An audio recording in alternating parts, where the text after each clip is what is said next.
Drahí priatelia, milé sestry a bratia, mám v úvode otázočku a možno najprv cielenú pre trošku staršie generácie.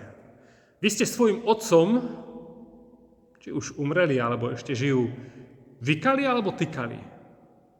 Možno mladší sa teraz tak pozastavia, čo sa tu pýtam za nezmysly, ale vôbec to nie je nezmysel, lebo aj moja skúsenosť je, že keď sme chodili k starým rodičom, tak my sme im samozrejme tykali ako deti, tínedžeri, ale viem, že môj otec svoju mamu vždy oslovoval: mama, mohli by ste? A bolo to vykanie, ktoré vtedy som to neriešil, až neskôr som sa tak pozastavil a potom sme sa rozprávali o tom. A aj dnes som bol zhodou okolností v domove dôchodcov na službách Božích a na túto tému sme sa spolu bavili a naozaj niektoré tie naše úžasné tetušky presne takto dosvedčili. Jasné, samozrejme, ani sme sa nezamýšľali, my sme svojim rodičom obidvom vykali. A zase niektoré, že nie. Každý asi v akej rodine, v akom zázemí, v akej kultúre v tej časti Slovenska vyrastal. Ja dnes v tých pár myšlienkach chcem povedať niečo o našom otcovstve. Modlíme sa Otče náš, bereme to úplne, samozrejme, ani nerozmýšľame. Možno sa skúsme teraz zastaviť. Otec. Akú asociáciu to v nás vyvolá? Lebo ja sa obávam, že veľakrát neúplne pozitívnu. Otec je úžasný otec. Bol. Milujúci. On ma naučil pre život potrebné veci. Hodnoty morálne, duševné, duchovné, manuálne zručnosti. Viem, že môj otec, ja som sa mohla na ňo vždy spoľahnúť. Mohla som k nemu kedykoľvek bežať do náručia. Alebo máme iné skúsenosti. Žiaľ, a opäť, tá moja práca na gymnáziu mi dáva spätnú väzbu, ktorá je miestami desivá. A vnímajú svojho otca možno až takého despotu, tyrana, so strachom k nemu ísť, lebo som dostal 2, 3, nedaj Bože 4, však sa stane. Niečo som urobil. A miesto toho, aby idem k otcovi povedať pravdu a aj budem potrestaný, viem, že fér, ale viem, že mi odpustí, stále je milujúci. Nič to nezmení na tej jeho láske ku mne. To náručie tam je stále otvorené. Čítal som k tomu krásnu vetu.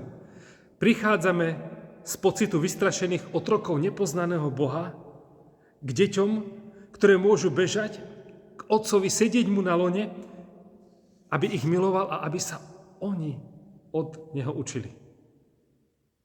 Boh, Otec pre Židov, takéto vyslovenie v dobe Pána Ježiša bolo až nepredstaviteľné. A my tu zrazu čítame v liste rímskym, keď apoštol Pavel hovorí: veď ste neprijali ducha otroctva, aby ste opäť žili v strachu. To je strašne silné. Žiadny duch otroctva zviazaný, neustále túžiaci si zaslúžiť pozornosť, alebo si odrobiť a to, čo musíš, aj tak nedostaneš tú otvorenú náruč, tú lásku. Len nájsť, napiť si otrok. Koľkí otcovia tak sa správame. Ale prijali ste ducha synovstva, v ktorom voláme Abba Otče, Abba Otecko. A tento duch dosvedčuje nášmu duchu, že sme Božie deti. Ja keď toto čítam, a keď aj o tom kážem, priznám sa, nie vždy do hĺbky sám tomu rozumiem, aké privilégium sa nám skrze Pána Ježiša dostalo, že môžeme nebeského Boha, Otca volať Otecko, Abba Otče. Dôverne, familiárne, osobne. Už nie som otrok. Už nie som pod mocou hriechu. Draho som bol kúpený a teraz som bol prenesený do kráľovstva jeho milovaného syna, Pána Ježiša Krista. A som predsa syn. A keď syn, tak som aj dedič. Čítajme si 8. kapitolu listu rímskym. A keď možno tí naši nebeskí otcovia zlyhávali a zlyhávajú a budú zlyhávať, proste sme ľudia, to by nemala byť výhovorka, vždy sa máme od koho učiť, od nášho nebeského Otca. Ako byť múdro prísny, ako prejavovať lásku, ako mať správne hranice, ako mať vždy otvorenú náruč a kolena. Keď naše deti od drobcov To je jedno. Akýkoľvek dospelých môžu vždy vedieť, tu je otvorená náruč. Čokoľvek spackám, akokoľvek život pokazím, môžem prísť. Keď sa teším, vždy tam nájdem žiariace oči, hrdosť. Toto je môj syn, toto je moja dcera. Tá správna otcovská, maminkovská hrdosť. Prepáčte, drahé maminky, hovorím tak dnes o otcovstve. Vy si zaslúžite osobitný príhovor, osobitné premýšľanie. Keď nám je ťažko, keď nás ľudia nálepkujú, keď hovoria o nás nepravdy, kde pôjdeme po uistenie? Si môj vzácny a milovaný. A možno na záver sa chcem rozlúčiť s jedným príbehom, ktorý som čítal aj na internete, možno ste ho počuli, čítali. Raz jeden žiak cez prestávku dostal na chrbát nálepku od iného spolužiaka, dali mu ju, že som hlúpy. Úplne jednoduché, som hlúpy. On si to nevšimol, všetci sa bavili, nechápal, nejak mu to nedošlo. A potom bola hodina matematiky. Učiteľka napísala na tabuľu príklad, ktorý nevedel vyriešiť nik z celej triedy, akurát ten žiak. Tak ho zavolala a on tú slovnú úlohu vyriešil. A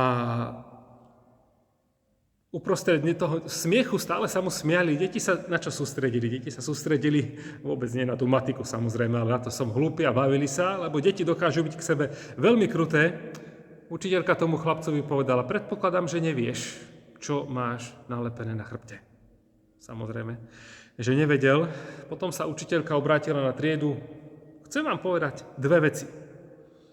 Ak by váš spolužiak vedel, čo má na chrbte, určite by sa nepostavil a nevyriešil by túto úlohu. Všetko, čo musíme v živote robiť, je ignorovať nálepky, ktoré nám dávajú takíto ľudia, ktorí nám závidia, chcú nás zastaviť, chcú nás zosmiešniť, chcú nám znepríjemniť život.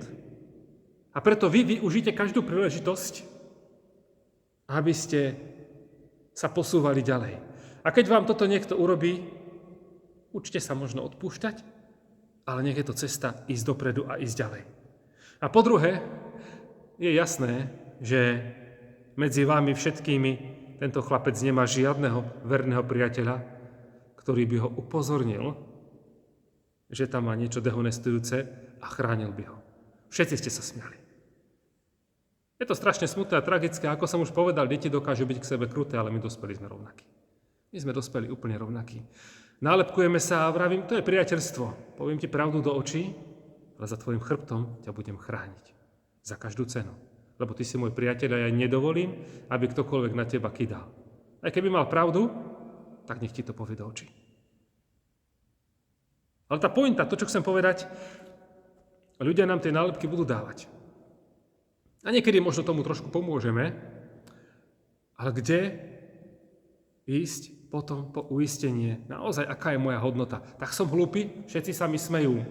Ľudia to môžu hovoriť. A koľkokrát, a ja som už o tom kázal, počúvame takýmto lžiam diablovým, ktoré sa nám do mysle vtískajú, ak nemáme správnu protiváhu, ak nemáme ten pocit identity, viem, kým som v milovanom Bohu. Možno sme to naozaj doma nedostávali. To uistenie. Viem, kam mám prísť, viem o tom, že som dieťa milovaného a milujúceho Otca, ktorý mi cez svoje Božie slovo hovorí, nie som omyl. Ja som sa nepomýlil, keď som ťa tvoril v živote matky. Ja som sa nepomýlil s tvojimi darmi. Ja som sa nepomýlil, keď si tam, kde som ťa postavil. Aj keď sa ti iní smejú, ty máš pre mňa nevyčísliteľnú hodnotu. Nie si žiadny omyl, nie si hlúpy, nie si neschopný. To sú lži, ktoré odmietnú. A na záver len, aby som to zhrnul, kto som, čo mi hovorí môj nebeský Otecko. Že som milovaný, vzácny, dôležitý, som v jeho očiach nenahraditeľný. On chce skrze Pána Ježiša so mnou prežiť večnosť. A už tu sa stará, už tu mám tú identitu.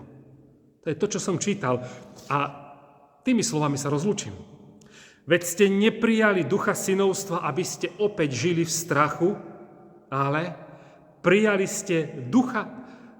neprijali ducha otroctva, aby ste opäť žili v strachu. Prijali ste ducha synovstva, v ktorom voláme Abba, Otče. Tento duch dosvedčuje nášmu duchu, že sme Božie deti. A keď sme deti, sme aj dedičia Kristovi. A spolu dedičia Kristovi. Dedičia Boží. Sme. Je tam jedno veľké, už to je urobené. Sme jeho deti. Boží dedičia a spolu dedičia Pána Ježiša Krista. Tomuto uver, lebo to hovorí Božie slovo a ono nikdy neklame. To ti hovorí tvoj nebeský Otec a on nikdy neklame. A tvoja náruč je preňho, pre teba aj v tejto chvíli otvorená. Nech ťa požehná náš Pán Ježiš Kristus a nech ťa naplní Duchom Svätým. Sláva nášmu nebeskému Otcovi. Amen.